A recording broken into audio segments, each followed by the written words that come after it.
In this particular video, we are going to discuss all the aspects with respect to recent Supreme Court judgment on subcategorization of SC reservation. This particular judgment is formally known as State of Punjab versus Davinder Singh case. Let's get started. First of all, there are some basic aspects of polity that you should understand. You see this particular thing, guys, that there is Article 341 in the Constitution of India. This article provides that president has the power to declare certain communities as scheduled caste. Now, the communities which are declared as scheduled caste, they are entitled to affirmative action reservation under Article 15 and 16 of the Indian Constitution. First question comes that why they are given reservation. So you see this particular thing, reservation is given keeping in mind two principles, that is principle of anti-dehumanization and principle of reparation. What does it means? Now, because of the Varna Vyavastha, the Shudras, many of them, they were declared as and they were treated as untouchables. And because of that, a lot of disabilities were imposed on them. Many number of a time, inhumane treatment happened. They were not given equal opportunities in education, employment. So a kind of a dehumanization of the scheduled caste people, Dalits, have happened. To prevent that, some safeguards are to be given, and that is affirmative action. So principle of anti-dehumanization provides that you take some steps so that they are not dehumanized, you give them some additional safeguards, and we are giving it. Then second is principle of reparation. Now what does principle of reparation means? Reparation is to make up for the harm that has happened. So hundreds and hundreds of years historical injustice has happened with the Dalit people, and in order to make up for those historical injustices, they are now being given the reservation. So always understand this particular thing, that SC reservation is not for poverty reduction. It is given in regard to principle of anti-dehumanization and principle of reparation. Now, using the Article 341, President of India way back in 1950 issued the Constitution Order of 1950, which declared that which communities will be the scheduled caste, and post that many number of times this particular list or this Constitution Order of 1950 has been revised also. Now, this scheduled caste reservation was going on. Now guys, when we talk about the quantum of reservation presently, you see this particular thing. On social criteria, we give reservation to scheduled caste. They are given 15% reservation. Scheduled tribe are given 7.5% reservation. After the Mandal Commission recommendation, OBCs, other backward classes, they are given 27% reservation. Then there was 103rd Constitutional Amendment Act that provided EWS reservation also. And EWS, they get 10% reservation. So first of all, today we are giving the reservation to the tune of 59.5%. This is the total reservation that we are giving. Now, when the scheduled caste reservation is concerned, so there was one development that happened in 1975. 1975, Punjab, they brought subcategorization within the SC reservation. So the scheduled caste reservation that they were giving, in that what they did, they provided that Valmikis and Mazhabi Sikhs, out of the total reservation that Punjab is giving, 50% will be going to Valmikis and Mazhabi Sikhs, and remaining rest will go to the other SC community. For example, just to simplify the things, suppose there are the 100 seats for the SC category in a particular job. Out of this 100, 50 will be reserved for Valmikis and Mazhabi Sikhs, and remaining 50 seats will go to the other SC communities. So this subcategorization they did. Now guys, as they did this particular subcategorization, this particular thing continued for approximately 30 years. Now what happened? Meanwhile, Andhra Pradesh also took this particular kind of a step. Andhra Pradesh, they passed Andhra Pradesh Scheduled Caste Rationalization of Reservation Act 2000, and they also subcategorized the reservation. Okay, they also subcategorized the reservation. Now guys, these all things were going on. And what happened then in 2004? There was one more judgment that came, and this was E.V. Chinaiya case of 2004. In this E.V. Chinnaiya case of 2004, Supreme Court declared this particular thing, that subcategorization within the SC community is constitutionally invalid. They provided that there is a challenge on two fronts. First of all, subcategorization is invalid because of Article 14. Now, what you are doing? Suppose this is the entire scheduled caste community. Now, you are giving a particular number of seats to this section, particular number of seats to this section, and likewise. So, you are treating them unequal. It is violative of Article 14, that is the right to equality. So, therefore, it is invalid. Secondly, they said this particular thing, that under the Article 341, it is President who is empowered to declare the SC list, to modify SC list. It is the President. So how state government is doing this particular thing? Now, this E.V. Chinnaiya case was given in the context of Andhra Pradesh, but as this particular principle has been upheld, even the Punjab, who has earlier subcategorized in 1975, that particular thing would also become invalid.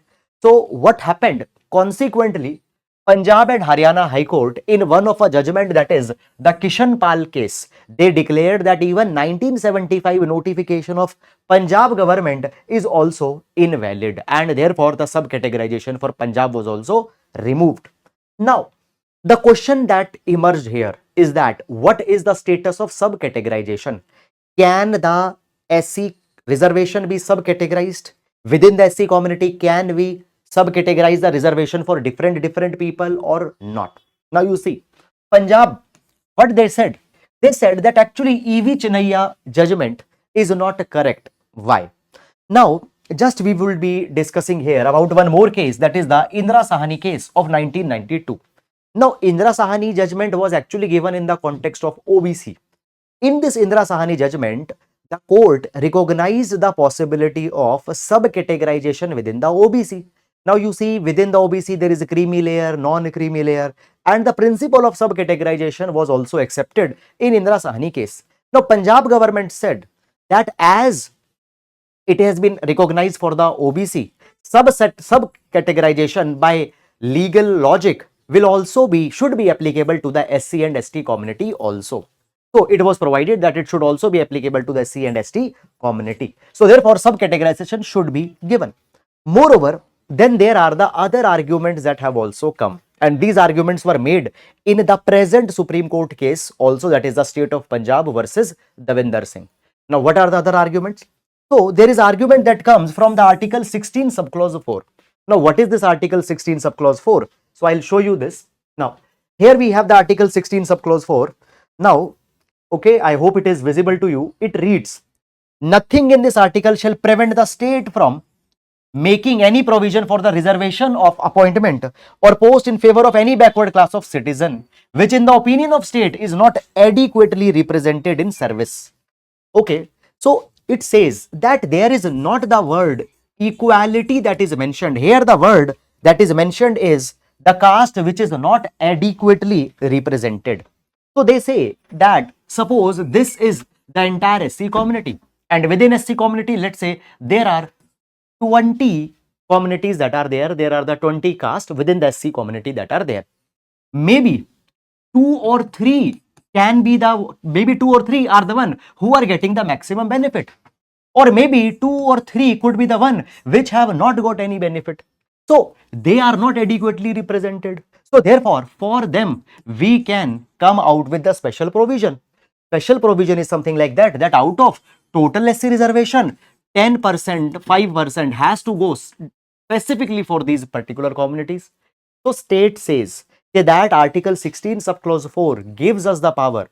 It gives us the power to make special provisions, okay, for the reservation in favor of any backward class which is not adequately represented. Punjab says, and Andhra Pradesh, Tamil Nadu, many states says that there are certain castes which are not properly represented, and for them we are bringing this subcategorization. Okay, so this is one that has happened. Then guys, after that there is also one more argument that is made, and that is with the help of Article 342A. Now, what is this Article 342A? Let's understand this also. So you see that Article 342A, we have this subclause 3. We have this subclause 3. What it says? It says that state or union territory may by law prepare or maintain for its own purpose a list of socially and educationally backward classes, which may be different from the central list. Now, though this is given in the context of socially and educationally backward class, what has happened? The states, they have said that even for SCs, internally they can have a separate list, a differentiated list, and by that logic, even subcategorization, a state for its own purpose can also maintain. So these are some logics, these are some justifications that have been given in this particular respect. Then after that, guys, what happens? After that, guys, what happens? When we, in fact, we read the article 341. Now, article 341, I'll remind you, this is the same article which empowers the president to declare the communities as scheduled caste. So it is said that in the same article, article 341, there is a subclause 2. It restricts the state, but it restricts state in some limited circumstances. For example, state cannot add any community as a scheduled caste community. State cannot remove any community from the SC list. Now, the states say that we are not adding or removing. Simply within that particular list, we are subcategorizing. We are keeping aside certain seats for some specific community within the SC. Neither we are adding nor we are removing. Just internal reorganization we are doing. So therefore, there is not a problem. So now, guys, what actually has happened? So now the Supreme Court in the state of Punjab versus Davinder Singh case has ruled this particular thing, that in E.V. Chinaiya case, the judgment that was given, it was wrong. It has been said that SC community, now listen very carefully, it has been said that SC community is not a homogeneous group. There are certain sections within the SC which are far more deprived, which are far more marginalized, and for them subcategorization should be done. And it has been said that the states have the power to subcategorize the SC reservation, and that they have to do on the basis of a quantifiable data. They cannot do it on their own whims and fancies. For political purpose, they cannot do. They have to show a quantifiable data that this particular community is not properly represented in the job or in the post, and therefore we are reserving it. So one, this has been provided. Second, it has been provided that if the state is subcategorizing the seats for the SC, it is subject to judicial review. Okay, court can go in the intention of the state. Okay, so judicial review will be there. And then the other things that have happened is the Supreme Court has also provided this particular thing, that now time has come that we need to come out with the creamy layer concept, evolve the mechanism to declare a creamy layer even in scheduled caste and scheduled tribe communities. Now, what is this creamy layer? So basically the idea of creamy layer already applies in OBC. So within OBCs, the OBCs are divided in two categories, that is the creamy and non-creamy. Non-creamy OBCs, they get the benefit of reservation. Creamy layer OBCs, they don't get any benefit of reservation. It is assumed that the creamy layer OBCs have got advanced. So there are the criteria. For example, if your parent is holding some constitutional post, then the children will be creamy layer. If they are if they are doing some profession, then the children will be creamy layer. So creamy layer concept as of now was not applicable in SC and ST community. It was applicable only for OBC. Now Supreme Court said that even for SC ST community, creamy layer concept should be applied. State should come out with some kind of a policy. Now a question will come that why they are bringing this particular creamy layer concept here. It is because of the fact that actually in 2018, there is one more judgment that has already come. That is Jarnail Singh versus Lakshmi Narayan case. In this particular case, Supreme Court ruled that in the matters of promotion, now listen very carefully, it is not in the matter of appointment, but it is in the matter of promotion. Suppose there is a person from SC community, in the matters of promotion, the people can be excluded on the basis of the creamy layer concept. So within the SC community, creamy layer concept will be applicable in the matters of promotion only. Now they say that it is to be expanded to the other areas also. Now, moving on, there is one more issue that comes here, and the issue is this, that whether this thing is going to be feasible or not. So let's analyze this particular dimension. Now guys, you see, that there can be certain positive and some negative aspects that can develop. First of all, what are the positive things that will come out of this? Positive thing that come out of this. Now, as the Supreme Court has recognized the idea of subcategorization, now there is an opportunity to give representation to more marginalized section within the SC community. So this is a good step that we have, number one. At the same time, there can be the political usage of this particular thing that can be done just to get the vote bank, or just to get the political advantage. The subcategorization can be done by the certain states. This is a challenge that comes here.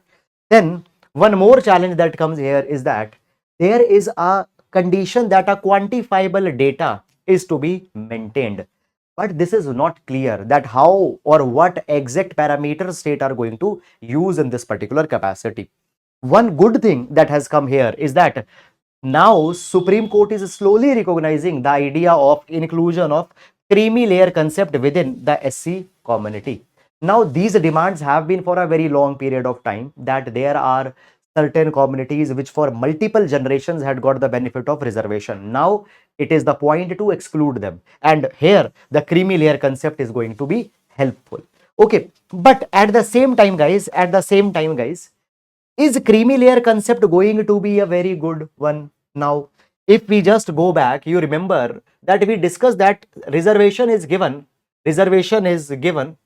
to ensure that dehumanization of people don't happen. Now you see this particular thing. This is true that over the generations, many people are the ones who had got the benefit of reservation, and for 2-3 generations they are in the government jobs, etc. But you see, in Indian society, scheduled caste community, their secular status has improved. Secular status means that their educational attainment has improved, they are now in government jobs, but their ritualistic status has not improved to a very large extent. Ritualistic status means that in the hierarchy, still they are often treated as belonging into the lower part. And this we have seen sometimes in the news, etc. also. So this is something that is there. However, the Supreme Court judgment is appreciable, and the proposal that they have kept forward is really positive and progressive. So that is all guys about this particular video. I hope that you have understood it. Thank you so much.